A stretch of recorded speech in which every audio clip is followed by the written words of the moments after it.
પંચાયતના શાસનમાં અને જિલ્લા પંચાયત સભ્ય તરીકે એણે હાંસોદ તાલુકામાં કયું એવું કામ કર્યું, એક પણ મને કામ બતાવે તો મારે આખી જિંદગી રાત ના છોડી દેવાનો।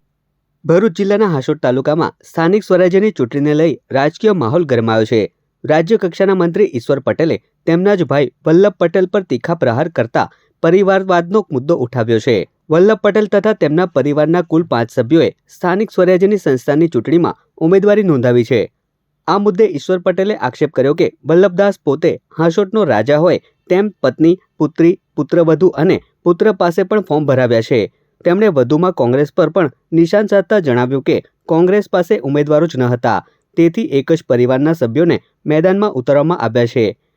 ઈશ્વર પટેલે પોતાના ભાઈના કામકાજ પર પણ સવાલ ઉઠાવતા કહ્યું, વલ્લભદાસે હાંસોદમાં એક પણ કામ કર્યું હોય તો બતાવો, હું રાજનીતિ છોડી દઈશ।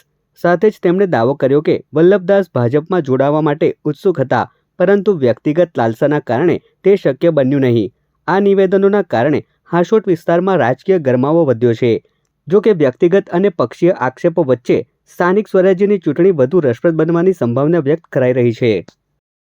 પરંતુ જે પ્રકારે વલ્લભદાસ સત્તા માટે જે પણ કરી રહ્યો છે, ઉમેદવાર પણ મળતા નથી।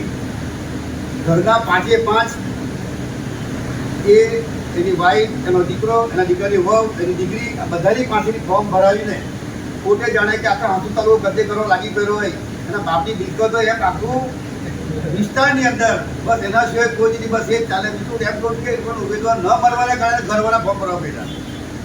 એને પણ એવું લાગ્યું હતું કે ભાઈ આ ચૂંટણી મારા ત્યાં બધા હારી જવાશે।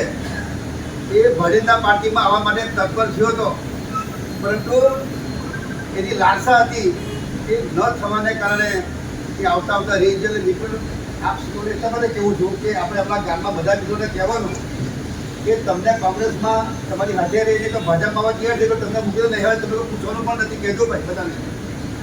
જે પ્રકારે 2000ની સાલની વાત કરું ત્યારે પણ વલ્લભદાસ તાલુકા પંચાયતનો પ્રમુખ હતો કે ભાઈ જિલ્લા પંચાયતમાં પણ હું એટલું જ કહીશ કે એને તાલુકા પંચાયતના શાસનમાં અને જિલ્લા પંચાયત સભ્ય તરીકે એણે હાંસોદ તાલુકામાં કયું એવું કામ કર્યું, એક પણ મને કામ બતાવે તો મારે આખી જિંદગી રાત ના છોડી દેવાનો।